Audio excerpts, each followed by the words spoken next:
Thank you for joining us today. My name is John Dubas, and today we'll be discussing one of the governmental programs that have been put in place for a number of years now to help Medicare beneficiaries deal with the cost of their medications and the Part D standalone prescription drug programs that are in place, the costs of those programs as well, the premiums that are involved.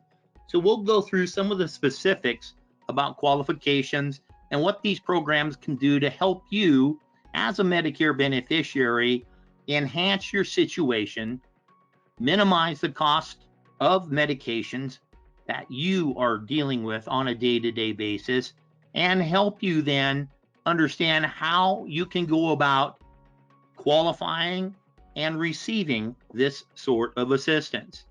It is called a Prescription Drug Assistance Program, a Part D Low Income Subsidy LIS program, sometimes referred to as Extra Help.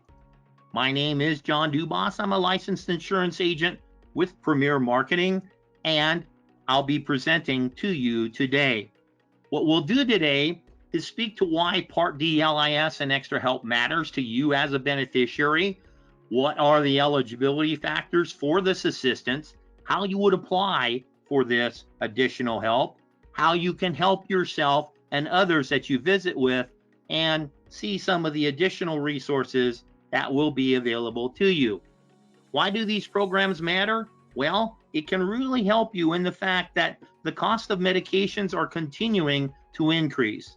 Not only premiums, the deductibles and coinsurance change every year as well, but you also see some differences as to the medications coverage as well under the different programs. This can put a fairly substantial strain on many households' monetary budgets, and we realize that as of a couple of years ago, half the Medicare beneficiaries had incomes below $29,650, according to the Kaiser Family Foundation.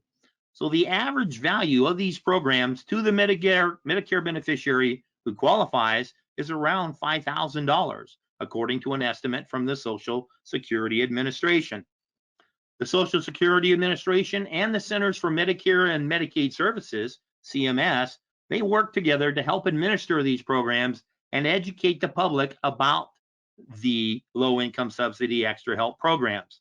The Social Security Administration handles the application and eligibility determination, while CMS administers the programs and also handles the Part D plan assignment for those eligible and coordinates the subsidies for the Part D plans for the eligible enrollees.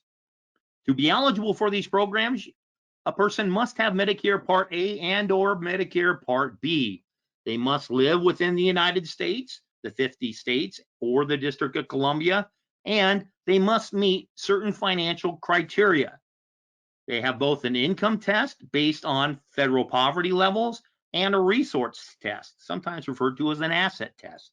The people who are deemed eligible, the folks that automatically get the LIS because they receive another needs-based basis, well, these are folks that may have other type of Medicaid assistance, be it community or institutional, living in the community or in a nursing home, or they have supplemental security income, SSI, or perhaps they're enrolled in a Medicare savings program, such as QMB, Qualified Medicare Beneficiary, QMBs, or SLIMBs, Specified Low Income Medicare Beneficiaries, SLMBs, or QIs. These are qualified individuals. These are folks that don't need to apply for LIS. They get it automatically. For those that are found eligible, everyone who gets LIS has it for at least the remainder of the year. Folks do need to qualify annually for these coverages, and the qualifying factors do change from year to year as well. There are two levels of assistance, two levels of extra help, and they include the individuals that have full help, a full subsidy, and these are folks with lower incomes and fewer resources, and there are folks that qualify for partial help, partial subsidies. These are the folks that have slightly higher incomes and resources.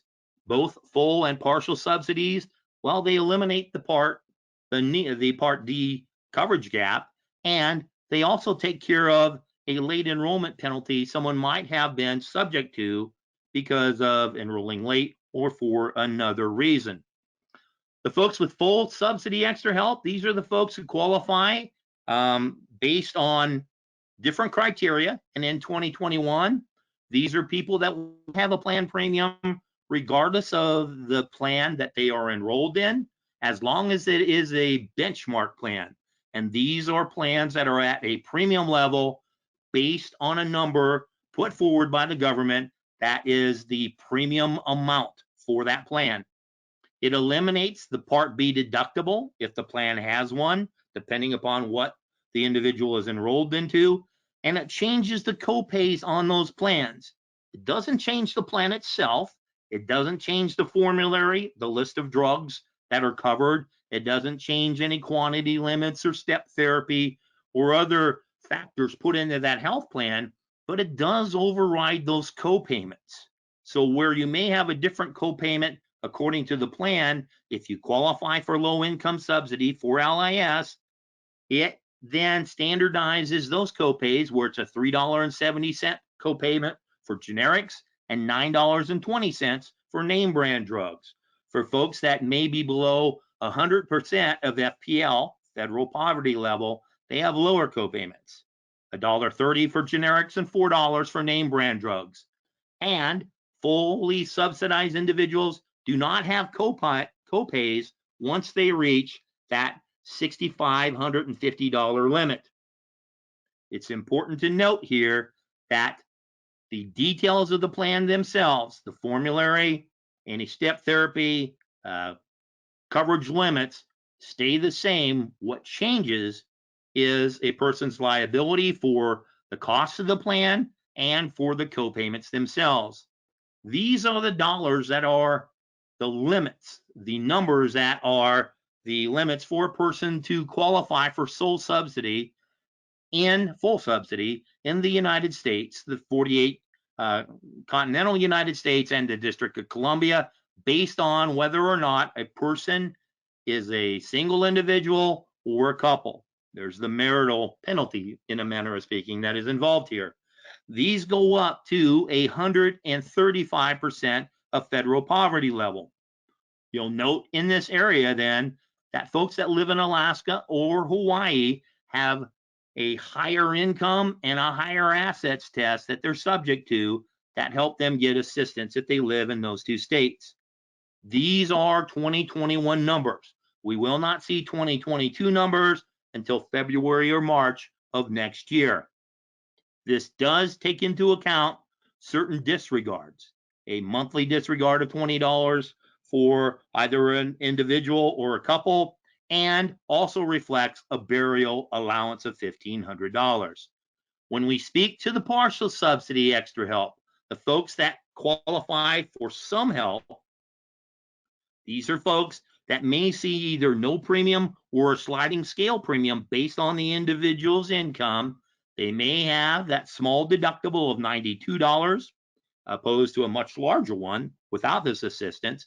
And they will see that depending upon how that plan is set up, they may be subject to a 15% coinsurance. You'll see here too that the copayments for the medications, so that $3.70 for generic or $9.20 for the name brand drugs, don't start immediately. They start when a person has that $6,550 maximum out of pocket. MOOP, that nice acronym that we have there that can then save the person on the dollars on the copayment as well. These are the numbers that the individuals have to use to qualify for this assistance. You'll see that these are higher, obviously, than the fully subsidized or the fully subsidized individual. And it, once again, has an income and assets test based on whether an individual is a single person or part of a couple and where they live. Is it in the contiguous United States, the continental area, or in Alaska and Hawaii? It still has that $20 monthly income disregard and the $1,500 burial allowance as well. What counts as income? Well, if you're getting money from Social Security, retirement, or SSI, or if you're getting railroad retirement benefits, that counts as income. If you got monies coming in from a pension or an annuity, including veterans pensions, that counts. If you're working, well, the wages gross, or earnings from self-employment on a net basis, that counts as well. If you're an individual that's receiving alimony, that counts. And if you have rental income, a net rental income amount does count toward income too. What's excluded? Well, a number of factors. SNAP, what used to be referred to as food stamps, or LIH, EAAP. I don't know how to pronounce that acronym myself. That's fuel assistance. Those are excluded. It does exclude that $20 disregard for unearned income, such as Social Security. And it does exclude work-related expenses for people who get Social Security benefits for disability or blindness. There's a special note, because of COVID-19, economic payment amounts will not be counted as taxable income. So those dollars that were sent to individuals who qualified for that help, well, that doesn't count in the qualifying factors for this assistance. What does count as a countable resource? Well, you got an account in a financial institution, checking, savings, or CDs, it counts. You got cash at home and you declare it, it counts. If you have stocks, bonds, savings bonds, mutual funds, IRAs, individual retirement accounts, or 401k accounts, they count. So does real estate, the equity value of that property other than a primary home. Keep in mind, your primary residence, regardless of its value, doesn't count. Other real estate does. There are certain trusts that allow an individual to revoke or have direct use of funds. Well, revocable trusts, they count. Irrevocable trusts do not. Excluded resources, well, that, as I mentioned, that includes the house in which the individual lives, regardless of its value, all vehicles, autos, trucks, motorcycles, boats, snowmobiles, etc. It used to be just one, so it's now all vehicles. It excludes household goods, furnishings, and personal effects. Jewelry, so your wedding ring doesn't count. You have a nice necklace or earrings or a watch, they don't count. The cash surrender value of life insurance policies, whole life insurance or other types of life insurance that accumulates cash value, they do not count. It used to. In-kind support, those are non-cash help such as shelter. So this includes the people that have a home that perhaps a family member is helping them with. As I mentioned too, when we talked about trust, irrevocable burial trust and burial contracts do not count. They are excluded resources. So that's a very important thing to think of when you're planning for the inevitable. There are two ways to apply for this help. There's actually more than that, but through the government itself, you can apply online, either through the Social Security website at ssa.gov or through benefitscheckup.org. This online application is available in English and Spanish, and the government accepts electronic signatures to complete that application. That's really important because you can have someone help you in those areas as well as an advocate, compliantly and without any challenges. If you do not have access to the internet, having someone help you in that area obviously is a way to go. The paper form. There are paper forms available from the Social Security Administration, either by mail or from the Social Security office. You can actually download it off their website as well. Why you do that and not do a electronic app, well, that's up to you. But keep in mind, the government will make a determination, usually within 3 weeks of completed application, and send you a decision letter as to whether or not you are approved for this assistance. Some extra tips. Online is usually easier and faster. It processes much more quickly. You don't have to worry about the quality of your handwriting. And you're not allowed, it doesn't allow you to enter in an application without it being completed. So it shortens that process a great deal. It's important to note that there are no verifying documents needed to submit with that application. Social Security Administration will use federal records to verify your answers. If you submit a paper form and it's incomplete, the Social Security Administration will follow up via phone with you as an applicant. Keep in mind that adds to the time that's involved in the review process. As I mentioned, Online applications, they can't be submitted until they're complete, so it eliminates that part of the delay. There are instruction sheets available in 15 different languages on Social Security Administration's website. So even though the application itself is either in English or Spanish, there are guides to help people who are more comfortable in a language other than those two available off of the Social Security's website. It's important to note people who are deemed eligible for LIS, those folks with Medicaid, SSI, or enrolled in an MSP, a Medicare Savings Program, they do not need to apply for LIS. They're automatically qualified for that, and they automatically get it. And they'll get a letter from CMS letting them know this. So it's very important that as we look at our current coverages, if we have one of those, you don't have to worry about qualifying for LIS. You have it. Some tips to apply. Well, you can start the application process for Medicare savings programs as well through the submission of LIS. And the Social Security Administration sends this lead data to the state Medicaid office from your LIS application. So it puts into play applications for other assistance programs. Some Medicaid programs require the client to answer some additional questions, so be prepared for that, but it doesn't affect your LIS application. You may want to complete a separate MSP application to speed up the process. That's where having an outside counselor, assistant of some sort can really help you. And keep in mind that not all clients who qualify for LIS will qualify for MSP. So folks that qualify for low income subsidy may not qualify for Medicare savings programs. Why? The limits for assistance for MSP goes up to 135% of federal poverty level, which is the cutoff for full subsidy for LIS. You can still get some assistance through LIS, that extra help program, up to 150% of the federal poverty level. That is an area that doesn't qualify you for an MSP. Some automatic enrollment pieces. Well, if an LIS extra help awardee does not pick up a Part D plan, the Medicare will help facilitate enrollment, and that's called an auto enrollment.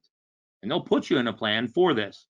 Should you receive a notification about an auto enrollment by the end of the month, what's going to happen when LIS is awarded? You're going to get a letter from it. Not a scam. It's telling you what's happening. You have then until the end of the following month to opt out or choose another plan. Why would you do that? Well, they're randomly enrolling you into a prescription drug program, not taking into account your personal circumstances, what drugs you take, what pharmacy you prefer to go to, things of that nature. So having someone who can assist you with the differences between the Part D standalone prescription drug programs may really influence your coverages and how much you pay for them. Auto enrollment is based on receiving zero premium and is randomly selected. So beneficiary medications aren't considered in that enrollment process. So that's why I mentioned look at all the plans. Don't just say, "Ooh, I got a plan. It's going to take care of me." It may not, because keep in mind, it's looking at cost. It's not looking at coverages. You can call Social Security Administration and opt out. I would strongly recommend not doing so. There are different time periods as the year progresses as well that allows you to change your coverages because of this extra help assistance. These are called special enrollment periods, SEPs, and this did change in 2019 where a person used to be able to change coverage each month. Now you can change that coverage once in each of the first 3 quarters of the year, and then again during the annual election period, which is from October 15th through December 7th. Some things this really does influence for you very favorably. It waives any late enrollment penalty. If you didn't enroll in a Part D program when you were first eligible, there's a 1% per month penalty of the average premium of a Part D program that you're subjected to. And limited income newly eligible transition is administered by Humana. So these are different programs that help people that have been awarded LIS and didn't enroll in a Part D program. Different pieces of material that help you understand eligibility are available to you, and this is a link to that program. Keep in mind, if you do not have access to the internet, having a person that does and can and is willing to help you is very important. These are different pieces of resources that can help you. It's very important to note that there are a number of online resources that can help you when you look to enroll in LIS. The benefits checkup program, there are carriers that help subsidize that. Pieces put out by the government that does it, and the Social Security website as well. When you look at the differences between the Part D plans themselves, not just the cost and the enrollment for that extra help, going to the plan finder on Medicare.gov can help you search the different plans that are available for you in your area to help you cover your medications as completely and thoroughly as possible. You do get a ton of mail for this that can help you understand as well. The key to that, well, it's opening it and reading it and differentiating it from some of the other solicitation you may receive throughout the year from individuals and insurance companies. It's very important to review your coverage each and every year and select a program on your own, because they can and do change from year to year.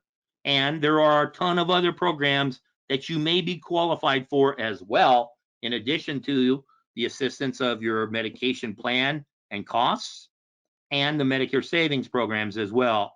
So some things that you might consider looking into based on your personal circumstances.